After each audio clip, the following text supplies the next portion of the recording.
Hello and welcome to the Briefing Room. I'm your host, Bill Froehlich from WTCM Radio News. It's our weekly roundup of stories making headlines across northern Michigan with the people that are covering the news here in northern Michigan.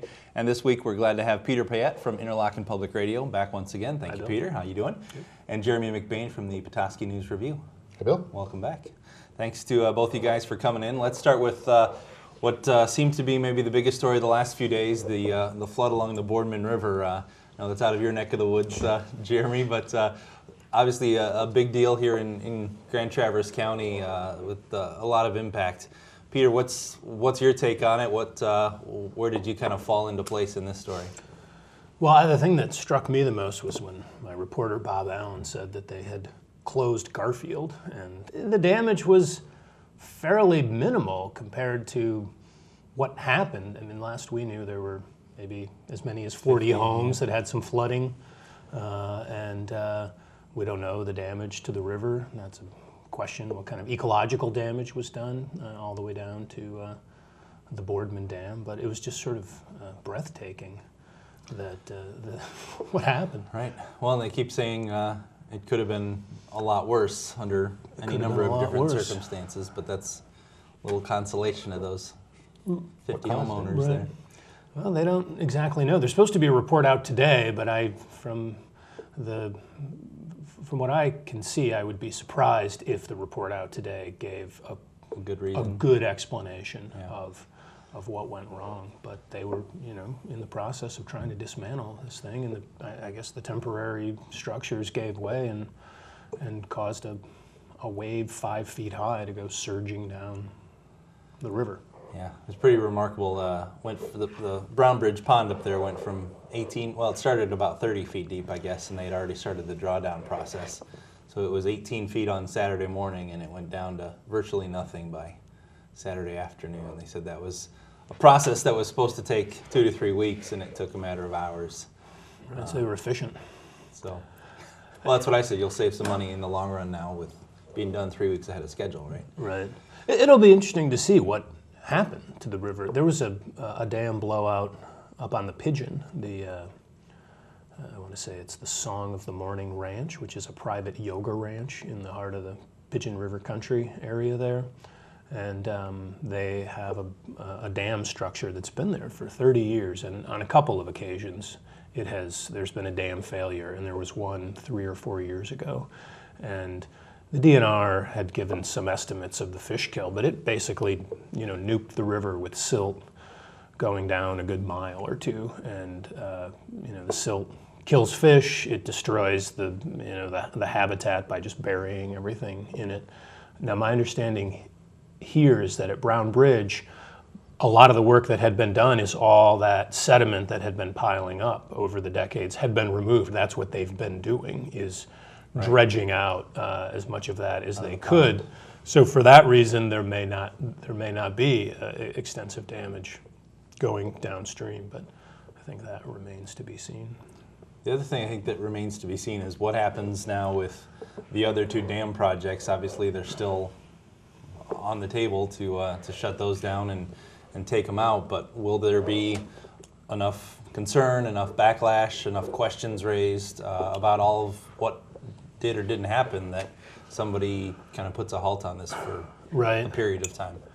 That would be a political question, whether the opponents of the people who never wanted the dams removed anyway are now saying, see, we told you. And I don't know if they did tell us that the people doing this would be prone to making a mistake of this sort, but it seems that the question of whether you should remove the dams is a separate question from did you do it correctly, or are the people in charge of the project the ones you want running it. But sometimes those things can get blurred a little bit in political debates, and I don't know. We'll see if the county commission is interested in taking this up again. But with the Song of the Morning Dam up on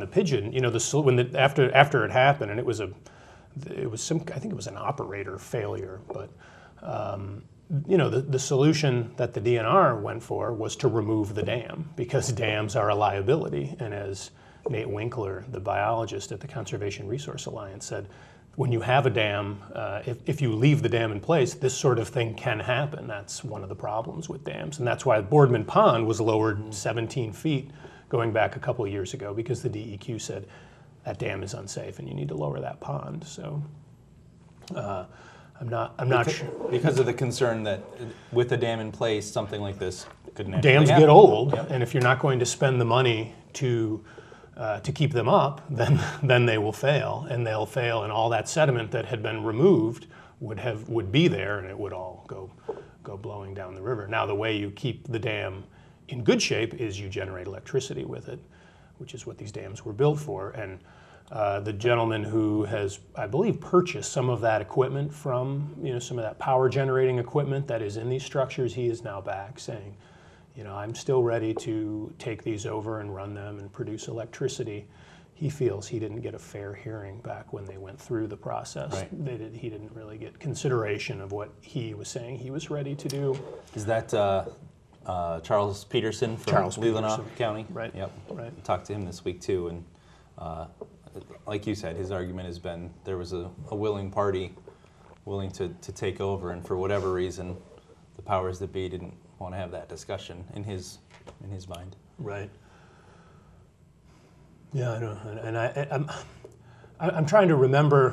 One thing I do remember about that is that when they did get around to asking, they did ask all the other power companies. I think and maybe they got a half a dozen letters back, and some of them, in particular the one from the gentleman who operates that small dam in Elk Rapids, he was quite optimistic about the prospects for generating electricity with those dams.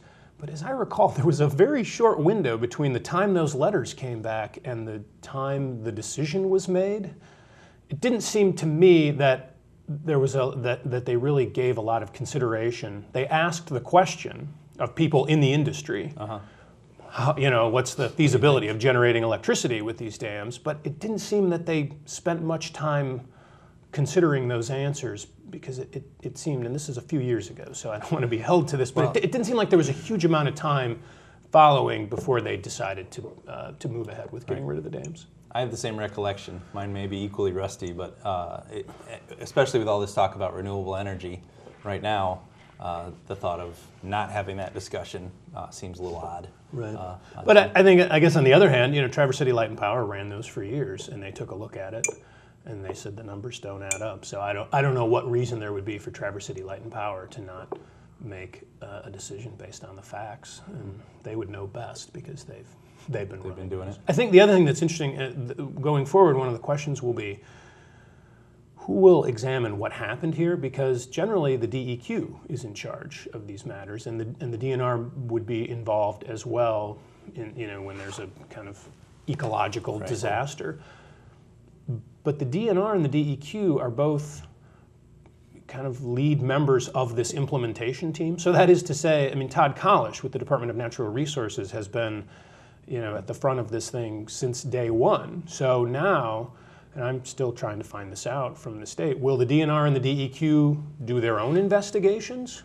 Or will they count on the information being provided by the people that were overseeing all this when it happened? And I think that's an important question to get an answer to. It would seem reasonable that an agency, if a police officer does something wrong, often they'll have another police agency investigate that, not his coworkers or her coworkers. So it seems like something along those lines ought to happen in this instance, but I don't know if it's going to. We'll find out. Lots more to come on that one. Jeremy, you've been awfully quiet. Kidding you, but let's talk about what's going on up in your neck of the woods, because you've had a very busy past 10 days up in Emmett County. One of the big ones. Let's start with the murder investigation that's going on there. Yeah, well, it's very interesting. A few days ago, this guy was reported missing.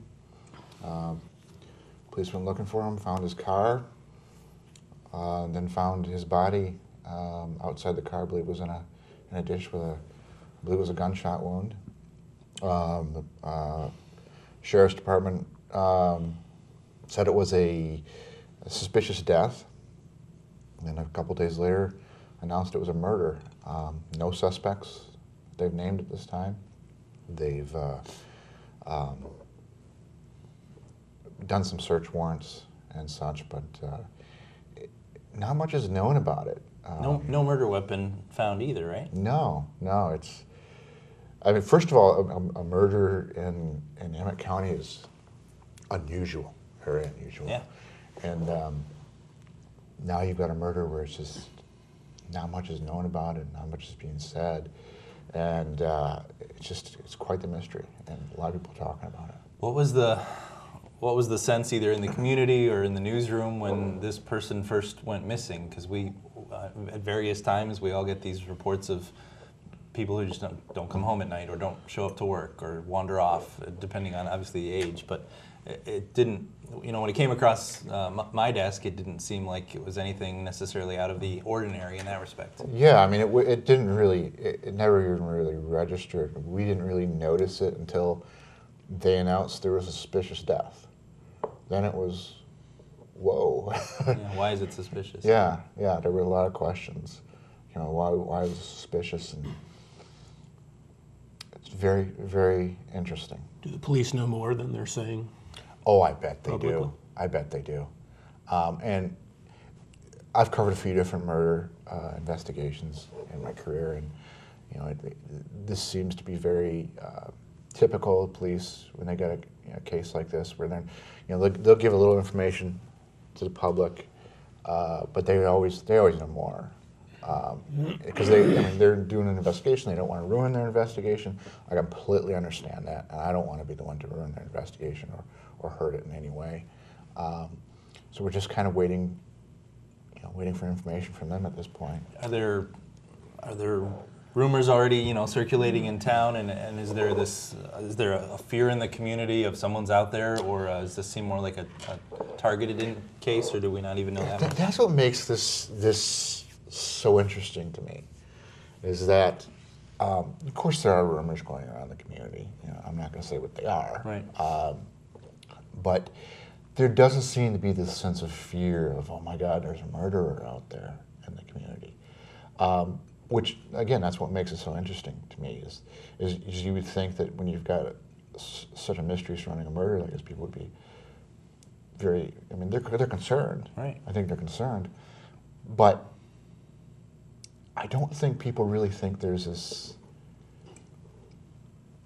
like a danger to them or anything. How well known was this man in the community? I've heard it. Some of the people in my newsroom actually knew him, or in fact, one of my designers, I believe she went to school with his wife. But not really much more is known about him in the community. I think he was a normal, everyday guy that went about his business, and Yeah, It sort of reminds me of the Benzie? It's now been a year. I was and I don't. If the police know something there, they've sure kept a lid on it. We had in Benzie County about 1 year ago.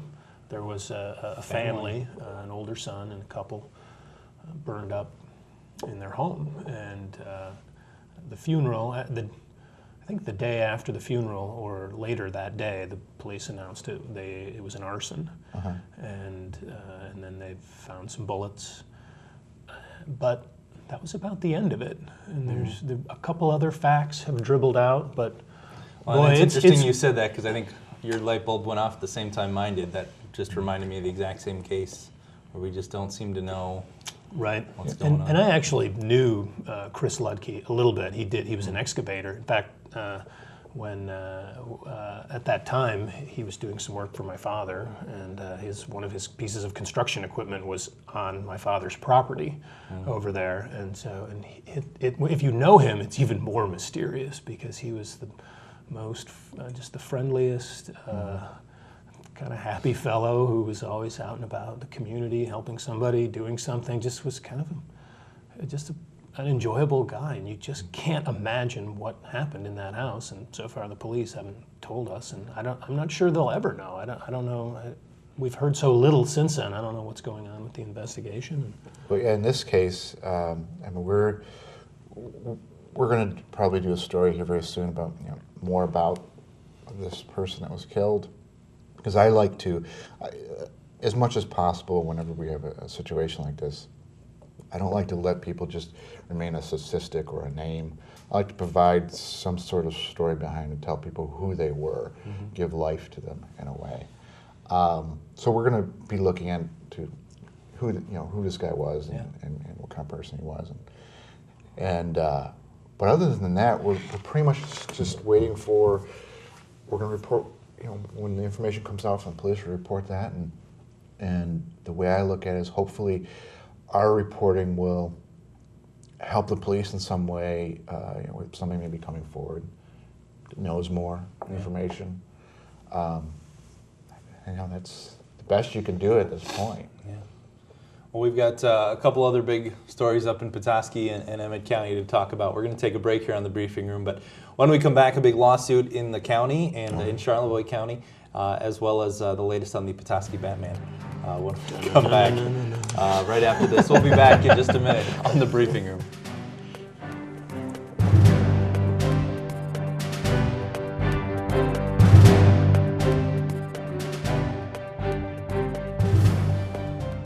What is Up North TV?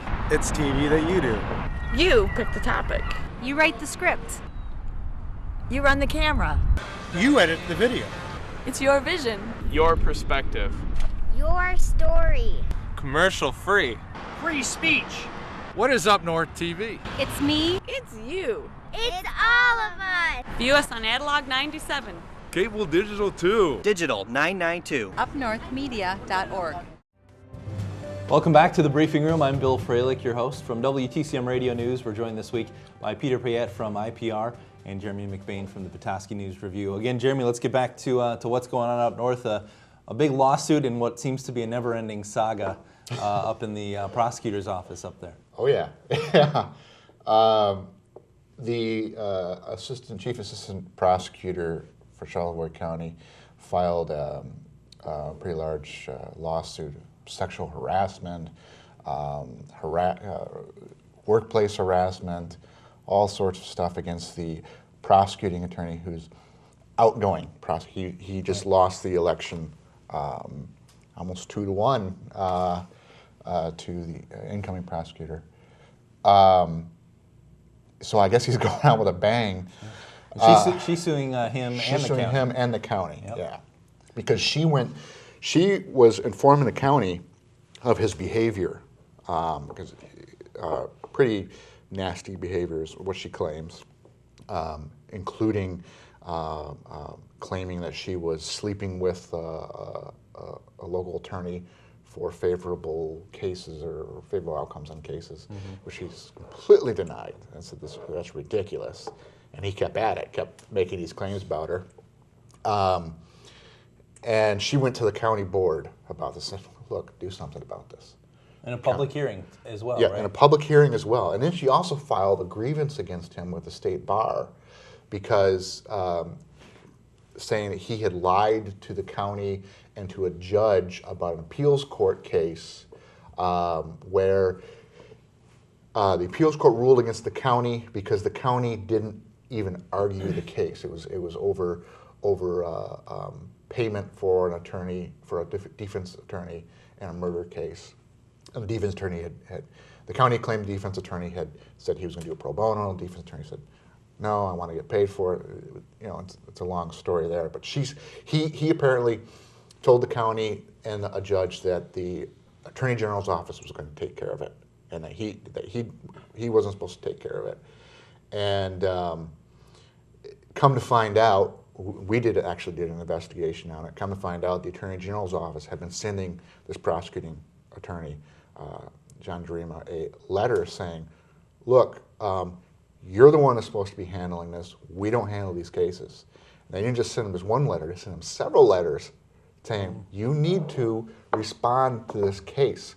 We don't handle this. And he's apparently just ignored him. I don't know what he was thinking. So the county lost that case, and he told him, well, it was supposed to be Attorney General's office. Well, his chief assistant claimed that he was lying to them, so she filed a grievance against him. And then she's saying in retaliation for this, he started making up all these rumors about her sleeping with other attorneys. Cut back her duties, cut back her pay. Cut back her duties, cut back her pay,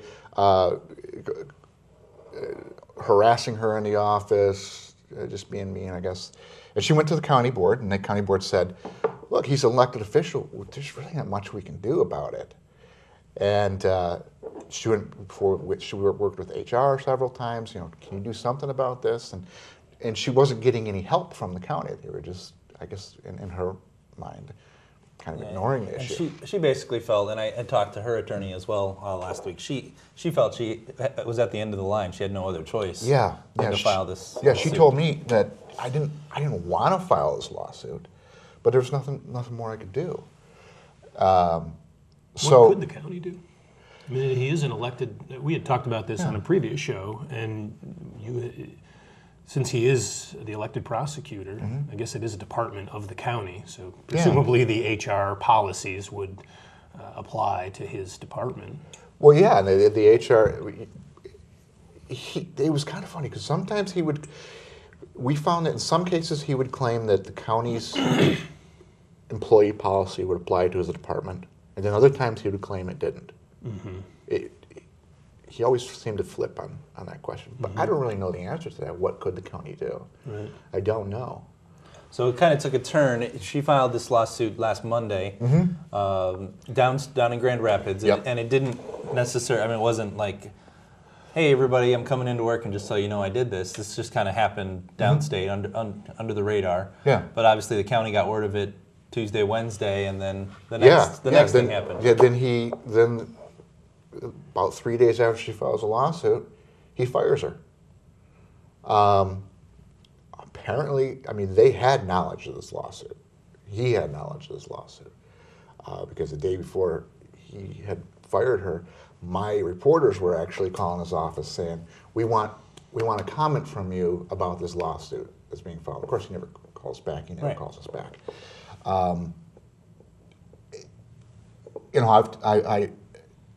I know enough about employee law or employment law that I just kind of went, oh my God.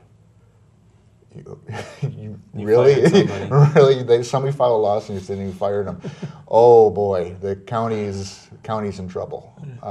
And that's just what it seems to me is the county's in trouble. Can't imagine the relationship between the HR office and the county and the prosecutor's office is a real great one at this point. Oh yeah, it's. And now that federal lawsuit is getting amended. Not federal, but the larger scale lawsuit getting amended now to add retaliation. Is it not a federal lawsuit? Isn't that why it's filed in Grand Rapids? It was filed in federal court.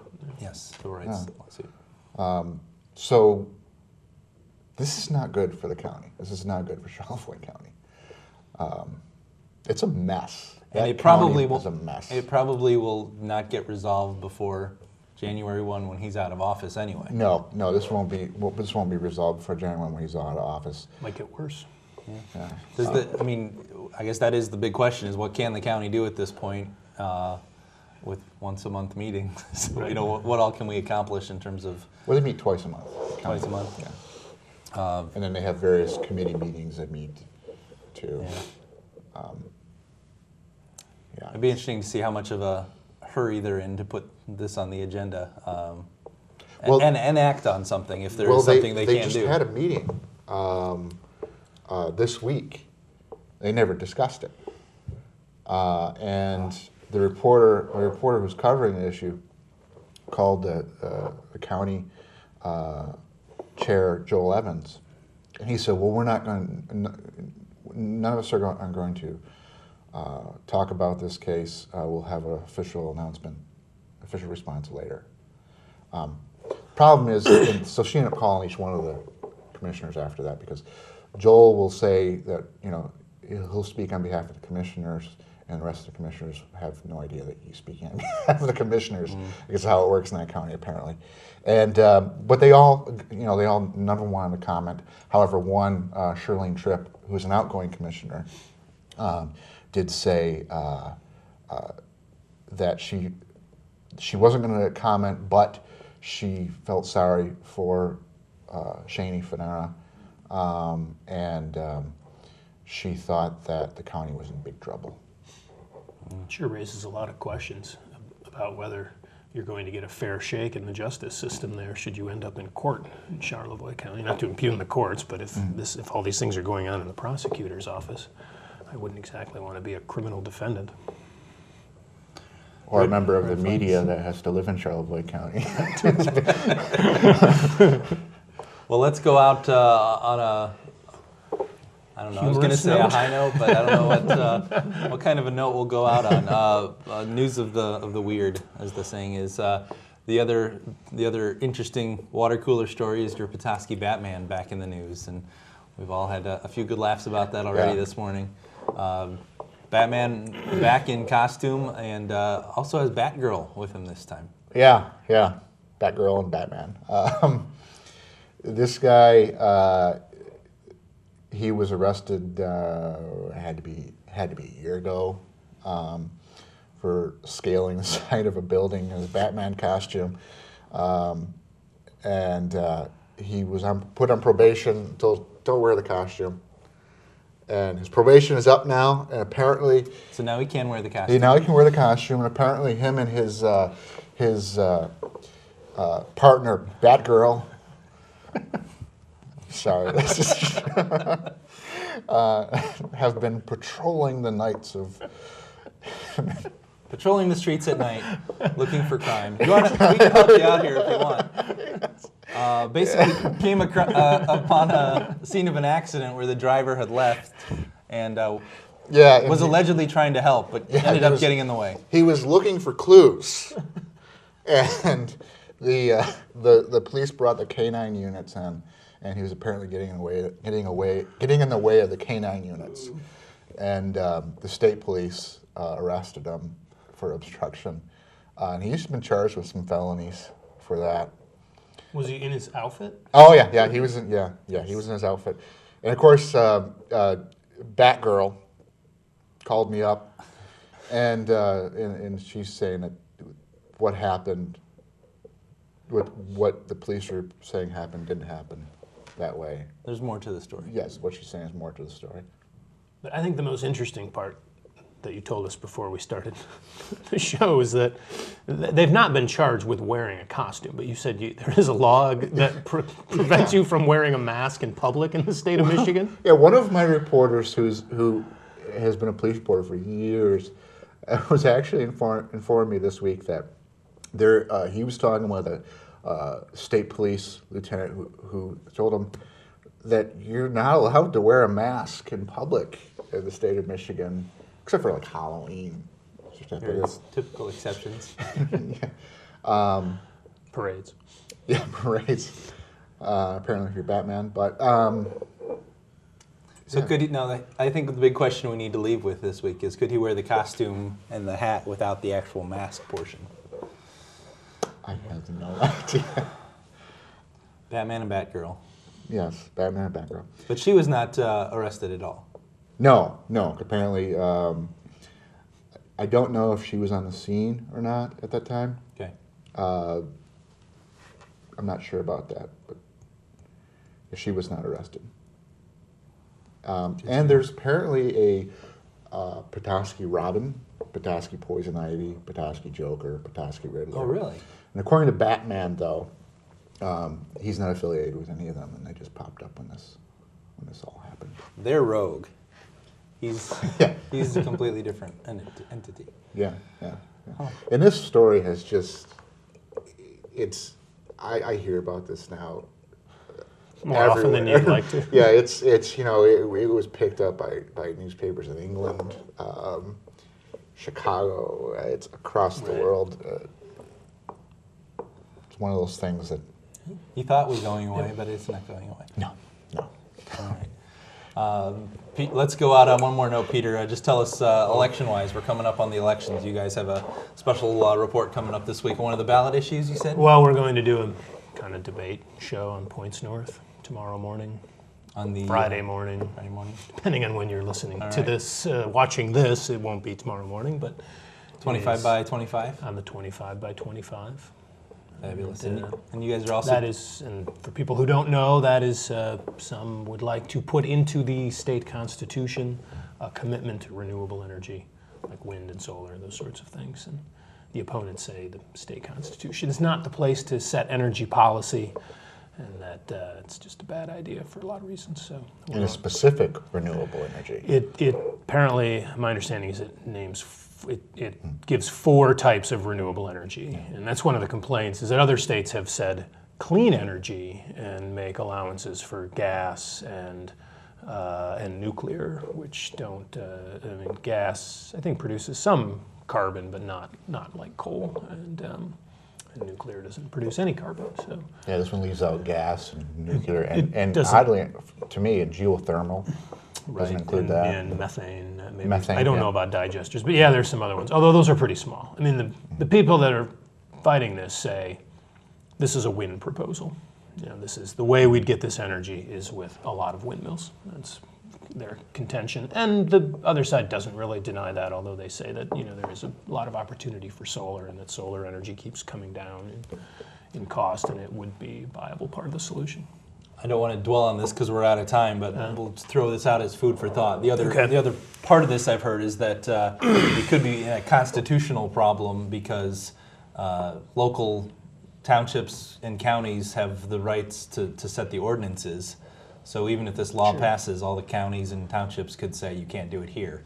So Yeah, they then can't, though. Who takes precedent? Townships cannot zone out windmills. Now they can put in helicopter pads or do other things to make it difficult or drag their feet. But they, at the end of the day, they cannot say there's no windmills here. They can, and if their zoning is too restrictive, then in the eyes of the court, that's the same as saying no windmills here. So they have to make policies that allow. But it is an open question. Where would we get this electricity? And the obvious source is wind. Well, where are all those windmills going to go? And I think there's a lot of people who would object to windmills running up and down the shore of Lake Michigan. Well, we've still got a few weeks till the election. We'll probably cross this bridge again. But I want to thank everybody for tuning in this week. Thanks to Jeremy McBain and Peter Payette for joining us on the briefing room. I'm Bill Froehlich, and we'll hope to see you again next week.